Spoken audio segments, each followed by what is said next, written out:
मैं बनना चाहूँ जैसा पर शायद सपनों में, मैं उड़ना चाहूँ जैसा पर शायद सपनों में।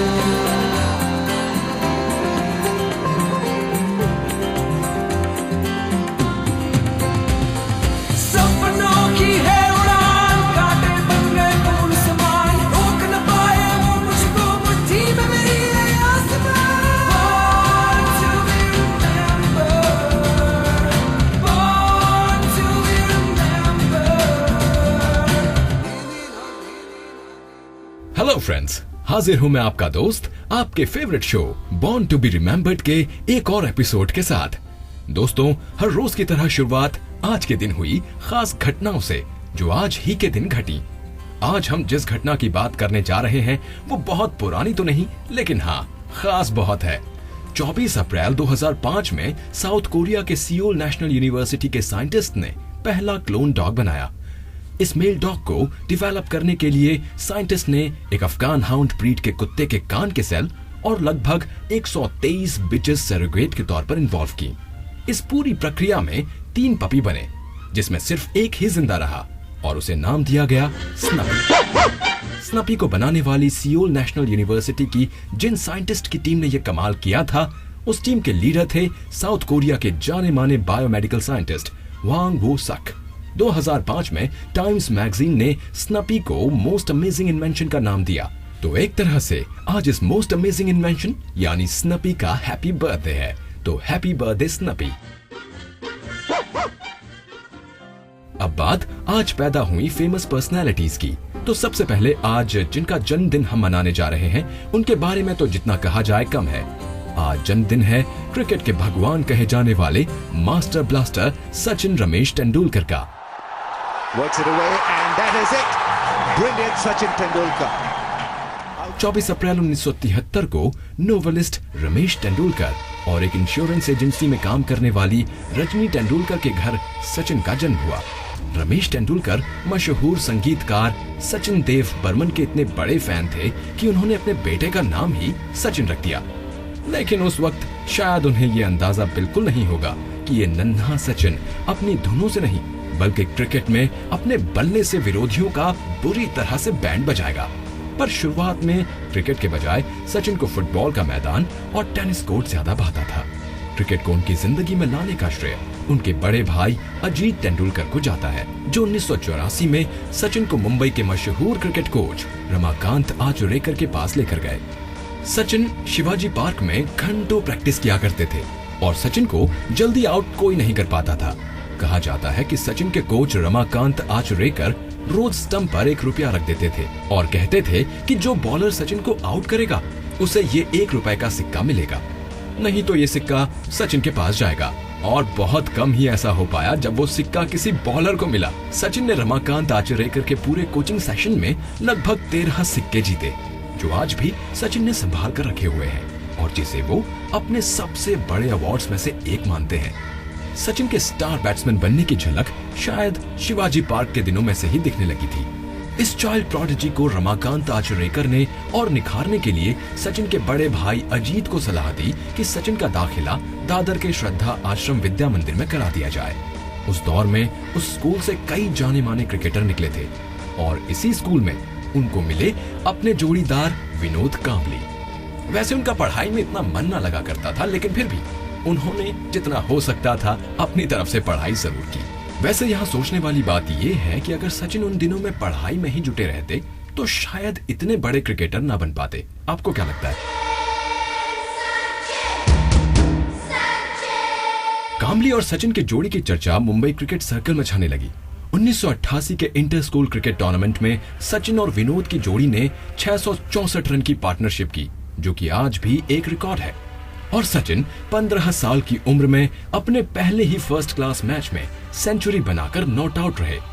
सचिन के रणजी में शानदार परफॉर्मेंस के चलते उन्हें 1988 में ही बेंगलोर की MRF पेस एकेडमी में जाने का मौका मिला और यहाँ वो बैटिंग के गुण सीखने नहीं बल्कि मशहूर फास्ट बॉलर डेनिस लिली से फास्ट बॉलिंग का हुनर सीखने गए थे, जहाँ डेनिस लिली ने ही सचिन को बैटिंग के लिए एनकरेज किया। देश में सचिन को हर तरफ से सराहना मिल रही थी। अब बारी थी पूरी दुनिया की। साल 1987 सचिन दुनिया के सबसे कम उम्र के क्रिकेट में डेब्यू करने वाले खिलाड़ी बन गए और सचिन को यह मौका मिला पाकिस्तान के खिलाफ, जहां एक तरफ थे पाकिस्तान के फास्ट बॉलर और दूसरी तरफ थे सिर्फ 16 साल के सचिन।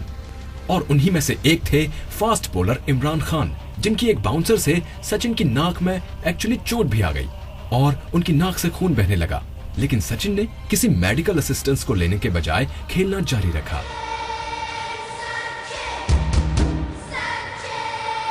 यूं तो सचिन अपने पहले टूर्नामेंट में कुछ ज्यादा कमाल नहीं दिखा पाए, लेकिन 16 साल के इस नौजवान के हौसले ने सबके दिल में अपनी खास जगह बना ली।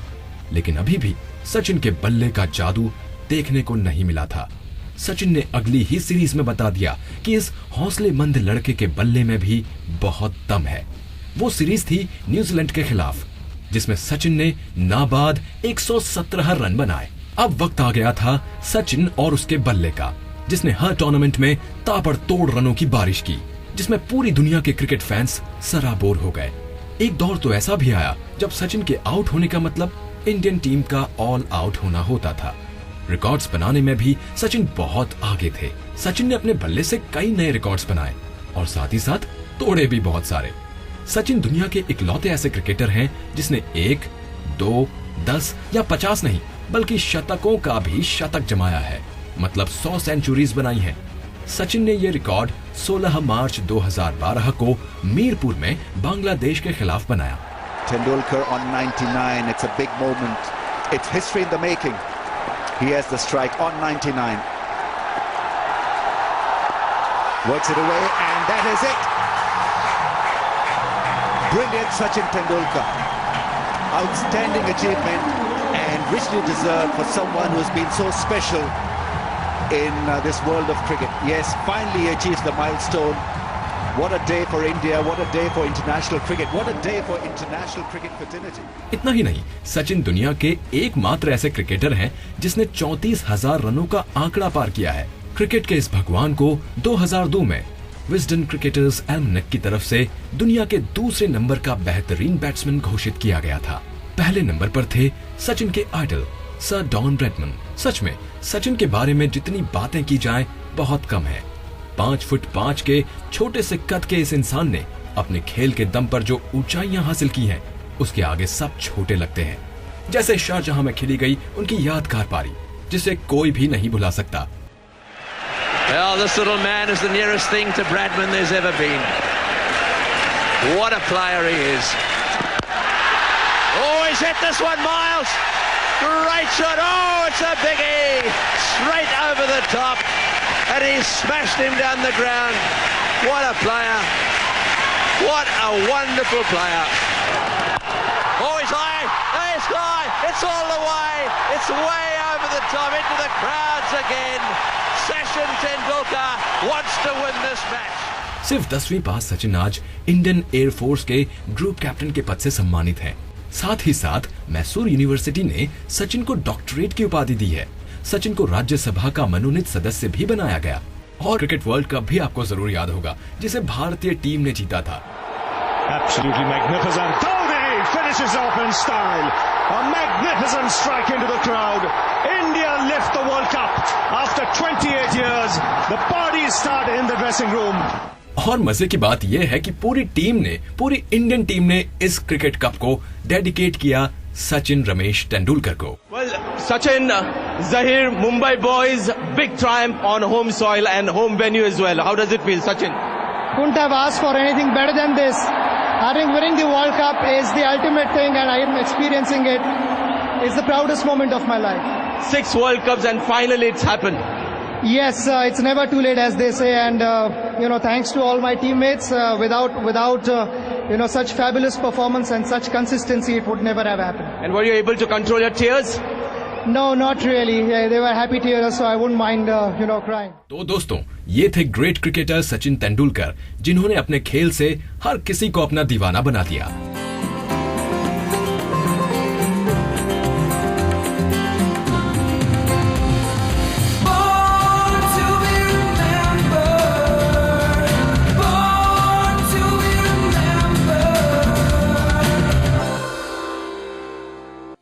अब बारी है उस कलाकार की जिसने अपनी कला से सबको अपना कायल कर दिया। उसने जहां भी कदम रखा, शोहरत उसके कदम चूमती दिखी। 8 ग्रैमी, 5 एमी और 2 बार ऑस्कर जीतने वाली singer, song writer, film producer, director, actress का नाम है बारबरा स्ट्राइसेंड। 24 अप्रैल 1942 को ब्रुकलिन, अमेरिका में एक मिडिल क्लास फैमिली में सुपरस्टार ने अपनी आंखें खोली। सिर्फ 15 महीने की उम्र में ही बारबरा के पिता का साया उनके सर से उठ गया और परिवार की माली हालत काफी बिगड़ गई। धीरे धीरे वक्त गुजरता गया और बारबरा बड़ी होती गई। उनकी आंखों में एक स्टार बनने का सपना पनपने लगा। और मजे की बात यह है कि जिस उम्र में बच्चे पढ़ाई करके अपना भविष्य बनाने की कोशिश में रहते हैं, उस उम्र में बारबरा ने नाइट क्लब में सिंगर की नौकरी की। लेकिन बारबरा का सपना सिर्फ सिंगर बनना ही नहीं, बल्कि एक एक्ट्रेस बनना था। लेकिन उनकी जिंदगी का पहला टर्निंग पॉइंट बनकर आया उनका पहला music album, the Barbra Streisand album, जो कि 1962 में रिलीज हुआ। अपने पहले ही एल्बम के लिए ग्रैमी जीतना अपने आप में काफी बड़ी सफलता थी। इसी से हौसला पाकर बारबरा ने एक के बाद एक हिट एल्बम दिए। तो आइए उन्हीं के पहले एल्बम से ये गाना आपके लिए। Now is the time to run inside and stay. Now is the time to find a hideaway where we can play.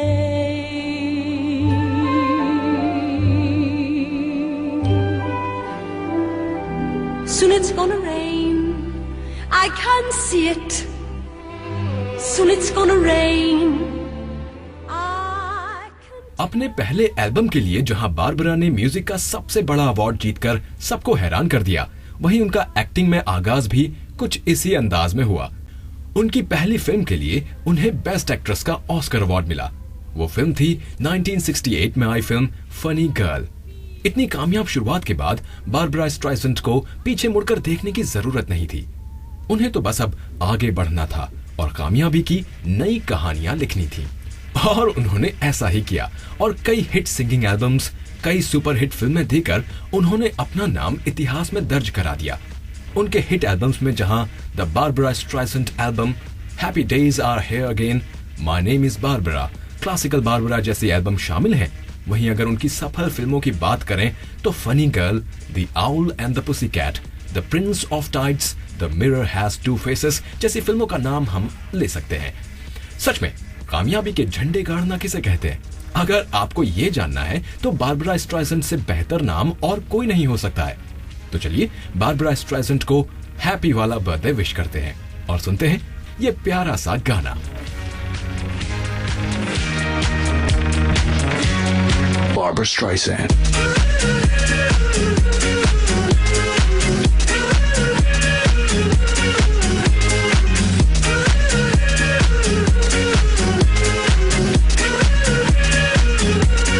Barbra Streisand.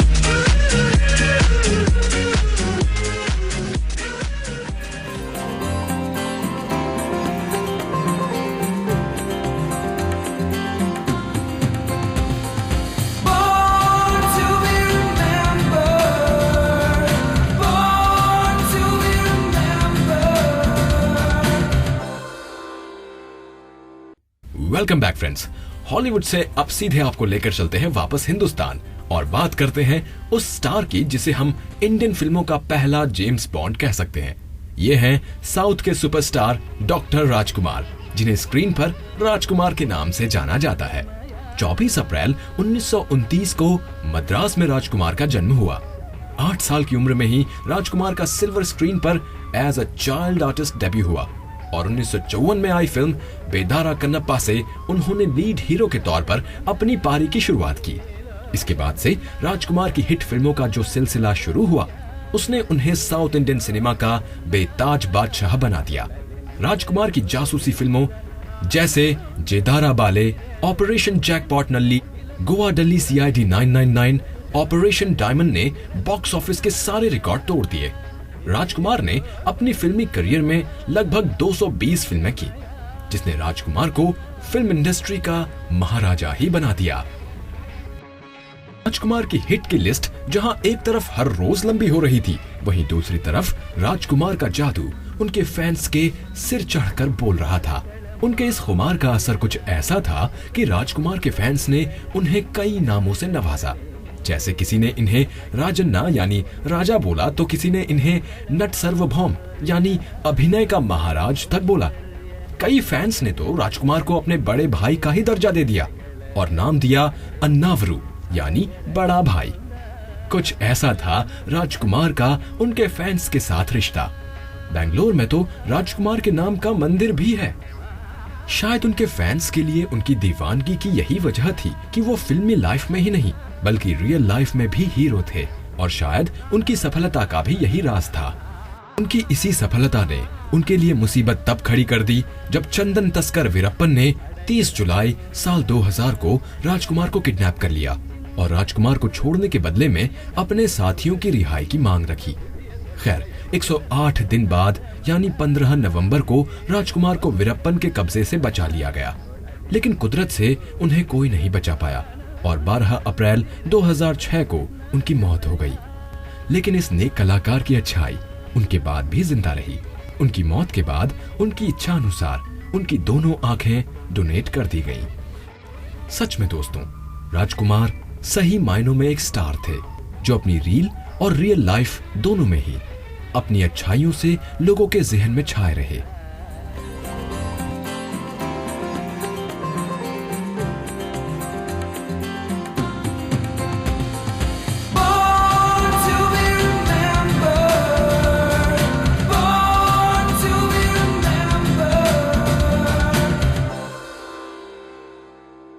दोस्तों, अब हम अपने आज के एपिसोड को खत्म करने की दहलीज पर खड़े हैं, लेकिन एक शख्स को बिना जन्मदिन की मुबारकबाद दिए हम अपने एपिसोड को खत्म नहीं कर सकते।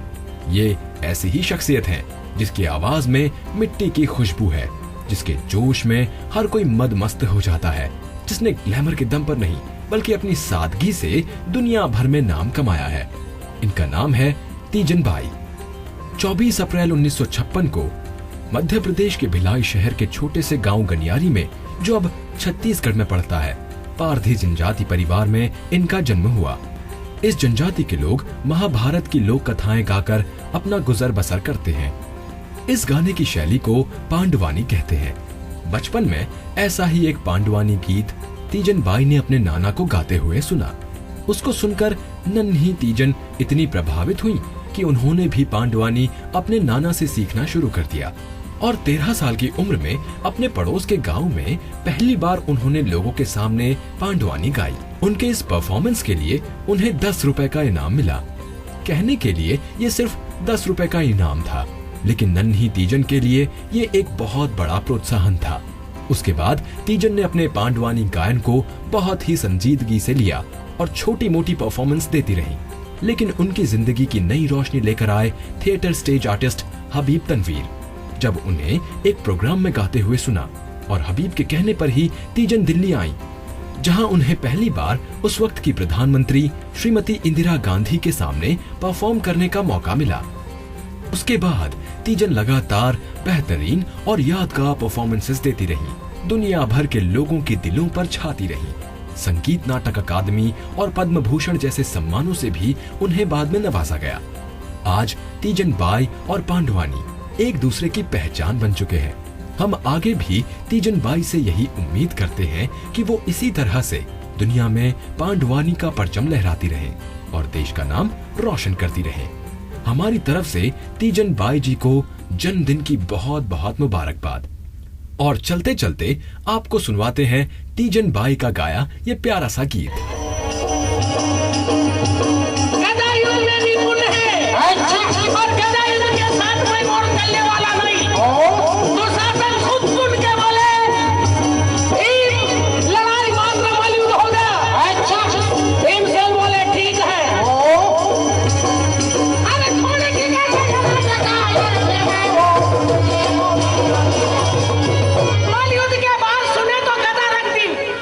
दोनों के दोनों सामने सामने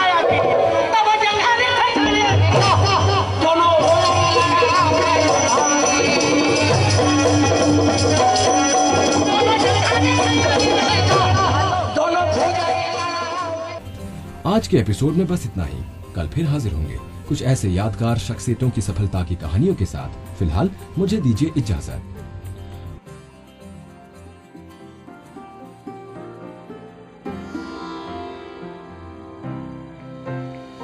मैं बनना चाहूँ जैसा पर शायद सपनों में, मैं उड़ना चाहूँ जैसा पर शायद सपनों में।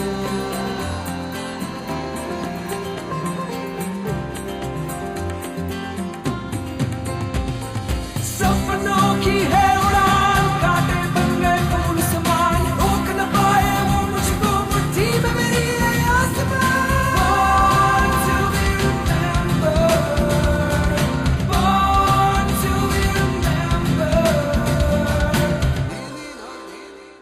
इस कार्यक्रम के कार्यकारी निर्माता जैनेंद्र सिंह,